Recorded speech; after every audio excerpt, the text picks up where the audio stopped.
What is up sa inyo mga inaanak? Andito na naman ang inyong Ninong Ray at ngayon ay paglulutuan natin si Matthias Rhodes. Nag-usap kami dalawa regarding a collaboration na gagawin namin. And napag-usapan namin, ang pinakamaganda siguro ay magluto ako at kakainin niya on camera, mukbang style. Okay, so ang una natin lulutuin ay roasted chicken. Meron tayong 1.5 kilos na manok na paiikot-ikutin natin sa planggana para manatiling sariwa. At ngayon ay gagawa tayo ng brine. Dito makikita nyo ang ating mga gagamitin, nor seasoning at patis. No? Pagsasamahin natin sila. Technically, brine din sila with other flavors kasi they're mainly composed of salt and water. Natis, patis at nor. Baka naman. Siyempre, maglalagay tayo ng tubig kasi masyado maalat yan kung yan lang ilalagay natin. At konting tamis in the form of Palawan honey. Tapos hahalu-haluin lang natin sila.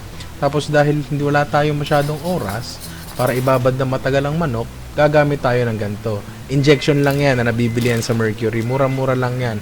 Sabihin nyo lang yung pinakamalaking injection at yung pinakamalaking karayom na nakakasya doon. Ngayon gagawin lang natin, pipilitin lang natin na isaksak sa manok yung lahat ng brine na ginawa natin. Isaksak nyo na isaksak sa manok lahat ng brine ng kaya niya i-absorb kasi yung sosobra dyan, tatapo naman yan sa manok during the cooking process. Siyempre mag-focus tayo sa breast, no? Pero wag din natin kakalimutan ng ibang parts ng manok. Pero pinaka-importante na mag-focus talaga tayo sa breast kasi ito ang pinaka-matabang na parte ng manok and pinaka-natutuyo. Tapos pagdaruan mo yung syringe nang halos tumalsik na sa camera mo, magkalat-kalat sa lamesa. Tapos bandang huli, pupunasan mo rin para kang tanga, di ba? Tapos ngayon, ang gagawin natin ay ang ating roasted vegetables. Maghihiwa lang naman tayo ng patatas at carrots dito. Ngayon, ang silbi nito ay dito natin ipapatong ang manok natin. At dahil alam natin na maraming brine nakakatas mula doon sa manok na iluluto natin, kailangan naman natin ng something na mag-a-absorb no flavorful liquid na yon. Sayang naman, di ba, kung itatapon lang natin yon. And syempre, kung meron silang hindi ma-absorb, yun naman ang gagawin nating gravy. Ngayon, hihilahin natin pababa ang ating t-shirt kasi lumalawit na ang tiyan natin at titimplahan natin ang roasted vegetables ng paminta at patis. Itotos mo lang siya para makoat ng patis at paminta lahat ng carrots at patatas natin at syempre itapon mo, no, para kang gagawin. Ngayon, iset up na natin ang ating turbo broiler. Syempre, ang una nating ilalagay ay ang ating roasted vegetables, di ba? Buhos mo lang lahat yan sa ilalim dahil nga yan ang absorb ng lahat na ikakatas ng ating manok. Tanggalin mo yung bulbol, tapos isalang mo na yung manok mo. Yan. Ipatuloy mo ng konti, tapos idiin mo lang, ipatag mo. Yan, sige, panggigilan mo. At ngayon, ihahanda na natin ang palaman ng ating manok, no? Ito ay bawang, sibuyas, lemon, lemongrass. Puputulin lang natin yung dahon ng lemongrass at papalupaluin natin to. Tapos marirealize mo, nakaharang pala yung ibang rekado, kaya iuusod mo to at papalupaluin mo ulit. Babalikin mo to, papasok mo sa loob ng manok. Ang lemon puputulin sa gitna, ang sibuyas, ang bawang puputulin lang sa gitna yan at ipapasok mo lang sa loob ng manok. Ang huling-huling step na kailangan natin gawin ay magdikdik ng paminta at ibudbud ito sa manok.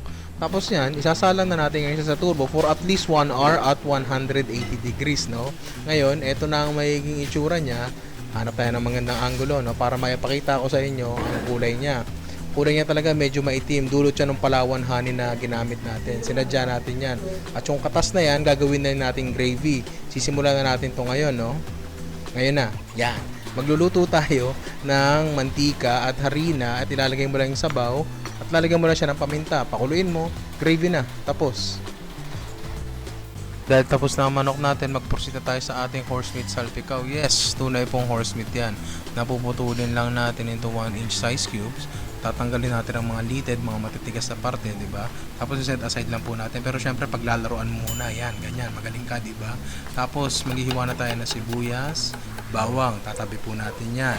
Susunod natin ay bell pepper. Hatiin mo sa gitna, tanggalin mo laman loob, tapos hiwain mo lang ng yan, hiwain mo ng ganyan. Tapos syempre mamasita oyster sauce, nor liquid seasoning, tsaka syempre jolly mushroom. Baka naman. O ngayon lulutuin na natin tong ating kabay salpikaw. Igigisa lang natin itong kabayo natin sa chicken oil hanggang medyo matusta ng konti. Ayan, sige, gisa mo lang. Tapos syempre, nor seasoning. Alam niyo na. Syempre, tapos mamasita, oyster sauce. Alam niyo na rin. Tapos igigisa nyo lang at lalagyan nyo na isang dakot na bawang, isang malaking dakot. Gisa-gisa-gisa syempre at ilalagay nyo dito ang sibuyas at bawang ulit na medyo malaki ang hiwa. Gisa-gisa pa rin. Tapos asukal to taste. Hermano. Alam mo na. Tapos syempre paminta to taste. Yan. Tapos ang huling-huli nating ilalagay dyan ay ang ating bell pepper at syempre jolly. Alam nyo na, di ba? Syempre tatapon muna natin yung tubig, di ba? Tapos ilalagay na natin dyan. Tutos lang natin ng konti para magkaroon lang ng sauce lahat. Tapos balot na natin. Yan, santo ka muna si Pogi. Syempre, damihan natin. Tropa natin yan eh. Tapos, lagyan mo ng sabaw. Budburan mo syempre ng crispy garlic. Tapos, okay na yan. So as per request, no, ang next dish natin ay Bicol Express. Magsisimula yan sa paghihiwa ng sandamakmak na sili, halong siling pula at siling labuyo. Chopin lang natin na medyo pino, hindi mo masyado, yung sakto lang, gigisa naman natin yan eh. Susundan natin ng sigarilyas, very controversial ingredient. Hindi na daw Bicol Express pag nilagyan ng sigarilyas, sorry. Susundan niya ng pag-chop natin ng bawang na medyo pino, sibuyas na haba-haba lang. Yan, ganyan. Tapos, luya. Babaratan natin to gamit ang kutsara lang. Kakayod-kayurin lang natin hanggang matanggal ang balat. Pro tip yan, ha. Tapos, tsaka natin hihiwain into small dice. Magpunas-punas ka ng konti, no? Para kunyari hindi ka dugyot. Bago mo kunin ang ating main component ng dish na to. So, sa original Bicol Express ko, gumamit ako ng giniling at hipon. Pero dito sa Bicol Express na to, naisip ko na gamitin etong binili kong charcoal grilled na yempo na galing dito sa JMBS. Dito lang yan sa Malabo, napakasarap niya, no? So, i-cube lang natin siya ng konti lang, mga 1 inch size cubes. Tapos, pwede na tayo magsimula magluto. Pulos ka muna para di ka dugyot. Magsisimula tayo sa paglalagay syempre ng chicken oil sa ating mainit na wok. At ang paggigisa ng sibuyas, bawang at luya. Wow, maapoy, no? Syempre, bagoong. Kailangan niya sa kahit anong Bicol Express. Tapos, gigisa mo lang hanggang madurog and lagyan natin ng sili. Konting-konting luto lang kasi gusto natin medyo magulay-gulay pa yung sili, hindi siya masyadong mushy. Kasama na rin dyan yung labuyo. So, isang gisa na lang yan. Tapos, ilagay na natin ang ating pork. Luto na yan eh. So, hindi na kailangan masyadong initin yan. So, gisa-gisa lang din ng konti at ang isusunod natin dito ay ang ating gata. Kailangan yan. Hindi ka pwede mag-Bicol Express sa wala kang gata. Itapon mo ng konti kasi tanga ka, di ba? Tapos isunod na natin dito ang sigarilyas. Mabilis lang naman maluto to kaya huling-huli na nating ilalagay, no? Tapos itotos lang natin ng konti para lang makoat siya ng gata, syempre para may lasa. Tapos magdadagdag ngayon tayo dito ng tubig kasi gusto natin syempre may konting sarsang Bicol Express natin, hindi parang tuyo lang. Tapos starch and water mixture, pampalapot, haluin muna natin. Tapos i-add natin at halu-haluin hanggang makuha natin ang ating desired consistency. Tapos pwede natin ibalot to kay Pogi, syempre damihan natin. Special request ni Pogi yan eh. Sandukan mo lang ng sandukan niya, punuin mo. Tapos, syempre, lalagyan mo yan ang paborito nating crispy garlic, di ba? Napakasarap. Tapos yan, close up, no? Para matakad palalo, gago. So, ang ating next dish ay ito, ang nilasing na mixed seafoods. Ito, kung makikita nyo sa aking tray, meron tayo ditong hipon, tatampal or sea mantis, at tahong. Para sa mga hindi pa nakakain ng tatampal, no?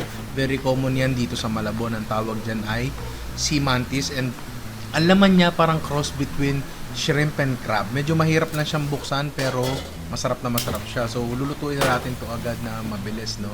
Ang gagawin lang natin ay syempre maglalagay tayo ng butter. So dairy cream. Baka naman, di ba?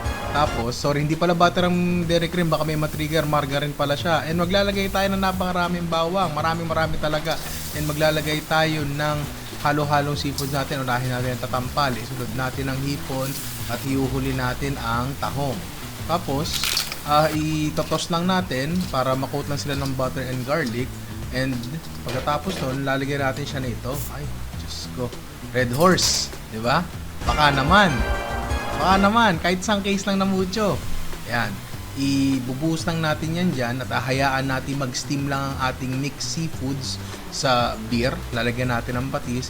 And essentially, yun na. Luto na siya. Siguro mga 5 minutes lang ng steaming, okay na siya. Ayan, oh, kita nyo, nagsabaw siya. Masarap yan. Katas lahat ng seafood yan. At ngayon, magsasandok na tayo para kay Pogi. Siyempre, di ba? Ayan, bigay natin lahat. I'm sure magugustuhan niya yan.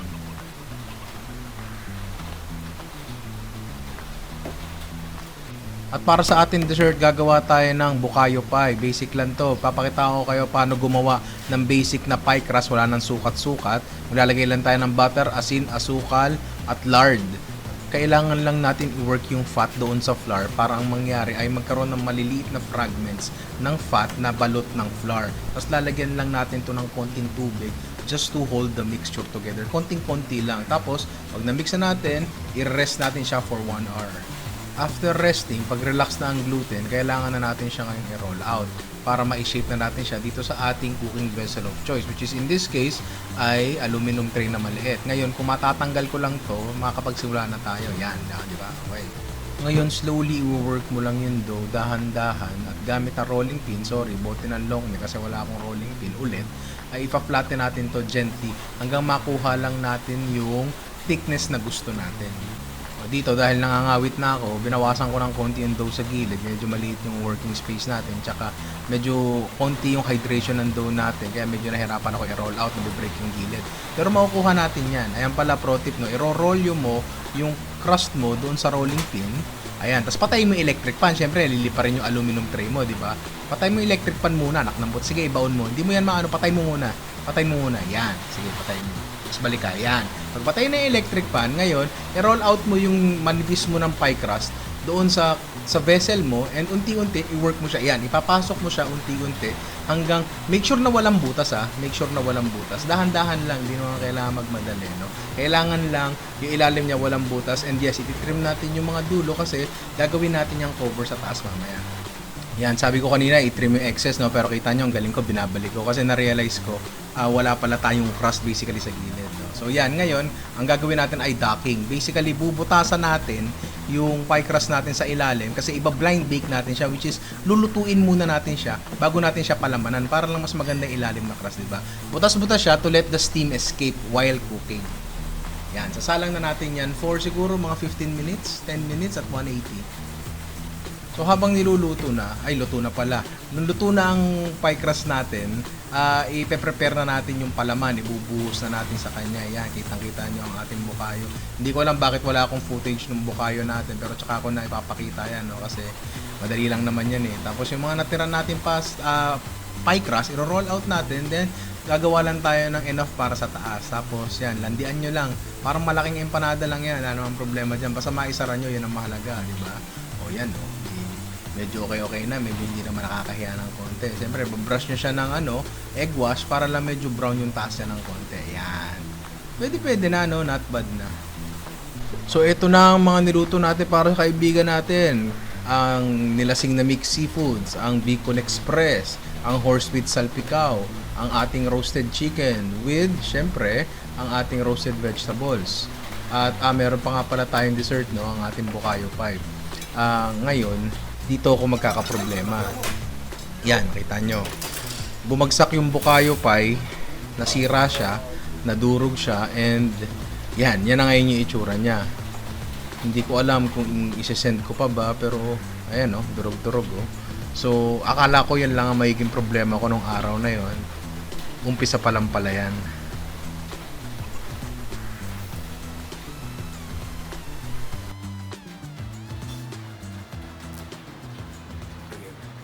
Kung mapapansin nyo, wala akong pin-provide na kahit anong written recipe dun sa video kanina.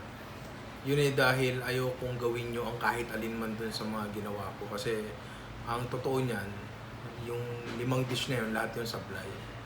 Akala ko yung pie lang ang problema kasi nakita nyo, nalaglag yung pie na durog eh. Pero ang dami palang problema, bawat dish pala may problema. Yung sa pie, bukod sa nalaglag na siya at nadurog, kung makikita nyo dito sa clip na ipapakita ko sa screen, hilaw pa yung ilalim niya, malambot pa, so hindi siya malutong. So sablay talaga siya, medyo minadali kasi natin. Pinakamalala dito yung manok. Few hours after kung paalisin dito yung pagkain and na-receive na niya, naka-receive ako ng picture na pinapakita niya sa akin na hilaw yung hita ng manok. And kung nagtrabaho ka sa professional kitchen, alam mo na sobrang nakakahiyang mag-serve ng hilaw na manok sa customer kasi sobrang delikado kasi talaga yun eh. Yung horse meat salpicao naman, sobrang tigas naman daw, as in chewy daw talaga. Sa mixed seafood naman, yung sea mantis natin, halos wala daw makuhang laman. Parang overcooked. And sa Bicol Express, hindi ko alam kung sama na lang ba ng loob ko to kasi lahat sablay. So hanapan ko na rin ng sablay itong isa. Slightly undercooked yung sigarilyas. Hindi ko alam kung masamang bagay ba, sa totoo lang. Gusto ko lang sabihin na hindi nagre-reklamo si Mataya sa mga pagkain na pinadala ko sa kanya. It's more like informing me lang doon sa status ng pagkain. Siyempre, pag nakapag-serve ako ng bagay tulad ng hilaw ng manok, kailangan malaman ko yun kasi dangerous yung bagay na yun eh. Yung sa horse meat salpikaw naman, kaya niya nasabing chewy kasi, to be perfectly honest, alam ko na rin na medyo chewy siya bago ko siya ipadala doon. So, nag-chat na ako sa kanya saying na ang horse meat ay merong inherent chewiness na natural dun sa karne, which is hindi naman talaga. I mean, pwede mo naman palambutin lahat provided you have the time. Siguro gusto ko lang iligtas yung sarili ko. Tapos the rest, yung sa Bicol Express nga, yung sa Tatampal, mostly self-evaluation ko na lang yun eh. Kumbaga ako na lang ang humusga sa sarili ko.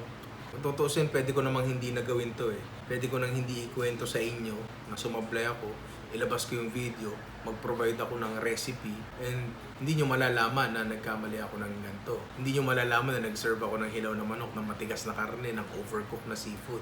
Pero kasi ayaw ko nagtatago sa likod ng camera eh. Siguro iba dyan, tingin sa akin, sobrang galing magluto, hindi na nagkakamali, ganyan. Pero hindi naman totoo yun eh. Lahat tayo nagkakamali. Hindi ko naman alam lahat ng bagay eh. And proud ako sa mga bagay na hindi ko alam kasi it just shows na willing akong matuto talaga. Nakaraan nga lang, may nagsabi sa akin, pwede ka pala magsigang ng isda gamit ang bunga ng kasoy eh. Alam mo ba yun? Hindi ko alam yun. Ang medyo masakit lang dito is nagkamali ako sa mga basic na bagay pa. This is not something new. Roasting chicken is very basic. Cooking seafood is very basic. Pagpapalambot ng karne, very basic. Pero sumablay pa rin ako eh. Feeling ko I have no excuse eh. Kung ba't nagkaganon. Pansin nyo, ang tagal ko nung huli ako nag-upload kasi tagal kong nakipag-debate sa sarili ko kung ilalabas ko ba to, kung maganda bang itakel to sa channel na sariwa pa. Bilang cooking channel na wala pa man din napapatunayan, parang baka maka-hurt lang to sa progress ng growth ng channel ko eh. Pero I feel like meron ako responsibilidad sa inyo na maging honest sa lahat ng resulta ng niluluto ko eh. Na hindi ako immortal, hindi ako perfecto, na kung kaya kong gawin, kaya mo rin gawin. At kung pwede ako magkamali, pwede ka rin magkamali. Bumalik ako sa initial goal ng channel na to kung bakit ko ba sinimulan to. Ang totoo nito, ang gusto ko lang talagang gawin is turuan ng taong magluto nang hindi nakatanikala ang kamay at paa sa ilang recipe lang. To understand the rules enough so you can break them effectively. At ang side effect nun, paminsan-minsan, magkakamali ka talaga. Medyo malungkot lang kasi unang collab ko to sa isang celebrity and medyo nagka-problema. Pero okay lang, kasi kung meron ako isang bagay na natutunan sa pagtatrabaho sa restaurant, it is that you will make mistakes every day. And kung hindi ka okay sa pagkakamali, mahihirapan ka. It will eat you from the inside. Ang tagal ko bago natanggap yun eh. Towards the end, medyo natatanggap-tanggap ko na ng konti na magkakamali ka talaga eh. Medyo parang nakaramdam ako ng sense of freedom. Kasi sa tingin ko, ito sa buhay natin, napakalaking part ng pagkakamali eh. Pagkakamali sa maraming bagay. So dahil dito, ang pinakamahalagang bagay ay yung pagbawi. Which leads me to a very difficult question na ilang taon ko na rin tinatanong sa sarili ko at sa ibang tao. Up to now, wala pa rin makapagbigay ng malinaw at satisfying na sagot sa akin eh. Ang tanong ano ba ang mas mahalaga? Ang mapatawad ka ng taong nagawan mo ng mali o ang mapatawad mo ang sarili mo dahil nakagawa ka ng mali? Malaking pagkakaiba kasi ng dalawang bagay na yun eh. So regardless, bawi ang pinakamalaking bagay na pwede natin gawin kapag nagkakamali tayo. Actually, that's the only thing that we can do eh. So, paano tayo babawi? Unang step is ang pag-identify muna ng problema. Saan ka nagkamali, saan ka nagkulang, saan ka sumobra. Dito sa sitwasyon na to, very obvious naman yung sitwasyon na ang naging main na problema ko dito was discipline. Kasi alam ko na marami akong gagawin the next day. Pero the night before, nagpuyat pa rin ako thinking na hindi, kahit alas 4 ako matulog, kaya akong gumising ng alas 7 o alas 6. Hindi na pala ako ganun kalakas. Dati kasi kaya ko yun eh. Ngayon pala hindi na. So kung natulog lang sana ako ng mas maaga, nag-prepare ako ng mas matindi, may iwasan sana itong mga bagay na to eh. Pero mahirap na issue kasi yan eh. Disiplina, medyo malalim-lalim yan. Mahirap baguhin yan. Doon tayo sa technical. Ano ang mga technical na bagay doon sa pagluluto natin ang pwede natin baguhin para maiwasan yung mga yon. Doon sa Bukayo Pie, ang kailangan lang doon eh, huwag kang tanga. Diyos ko. Wala eh, nalaglag yung Bukayo Pie eh. Kahit gaano kaganda yung gawa mo, pag yan nalaglag, wala kang tatapon mo na talaga yan. Tsaka huwag kang gumamit ng aluminum tray. Bumili ka naman ng normal na pie plate, Diyos ko. Sa seafood, siguro i-consider yung carry-over cooking while on transit. Kasi syempre mainit pa rin yun, tatakpan mo, maluluto pa rin yun, di ba? Tsaka sa huli ilagay yung tatampal, sobrang bilis pala maluto nun. Kasi never ko pang naluto ang tatampal with other seafood. Talagang kung tatampal lang. Pero kung hihintayin mo palang maluto ang hipon, kasabay ng tatampal, medyo alanganin pala. Sa Bicol, siguro kung napaparod ng mga Bicolano to, ang sasabihin nila sa akin, wag mo na lagyan ng sigarilyas. Kasi pag nilagyan mo ng sigarilyas, hindi na yan Bicol Express. Probably ganun ang gagawin ko. Pero, sige nga, ano ba talaga ang tunay na Bicol Express? Paki-comment nga dyan sa baba. Kasi, natotoo lang, ako mismo, hindi ko alam kung ano ba talaga yan I mean, ang alam ko lang dyan, may baboy, may sili, may gata. Pero, sige, pakitulungan ako ha. Pero yun nga, kung meron pa rin akong ilalagay ni sigarilyas, lulutuin ko lang na mas matagal o kaya isasabay ko sa lagay ng sili. Kasi, parang parehas lang naman sila I think in terms of cooking time. Sa kabayo, okay. Ito yung naging problema kasi sa kabayo. Nung nabubuhay kasi si Papa, merong binibili si Papa ang part ng kabayo. Sobrang lambot, pwede mo siyang lutuin ng medium rare, parang steak. Ang sarap, sobrang sarap. Oo, mas chewy siya ng konti kaysa sa beef talaga. Pero napakasarap nun kabayo steak, ibang klase. Namatay na si Papa, so hindi ko alam kung anong particular na part yon. Early this year, nilapitan ko yung supplier ni Papa at sinabi ko, pabili naman po nung kabayo na binibili ni Papa, yung malambot. So binigyan niya ako, and yes, ang lambot nga. Yun nga mismo. Ang pagkakamali ko, hindi ko natanong kung anong part ng kabayo yon. So ngayon, nung nagpabili uli ako, kasi hindi nga ako naglalabas ngayon dahil nga sa sitwasyon, hindi ako naglalabas talaga ng bahay. Sinabi ko dun sa inutusan ko na bumili doon sa supplier na yon at sabihin yung binibili ni Papa na malambot. Hindi ko alam, dumating sa akin, hindi yung part na yon. Hindi naman ako araw-araw nagluluto ng kabayo, so medyo hindi ko siya na-identify agad.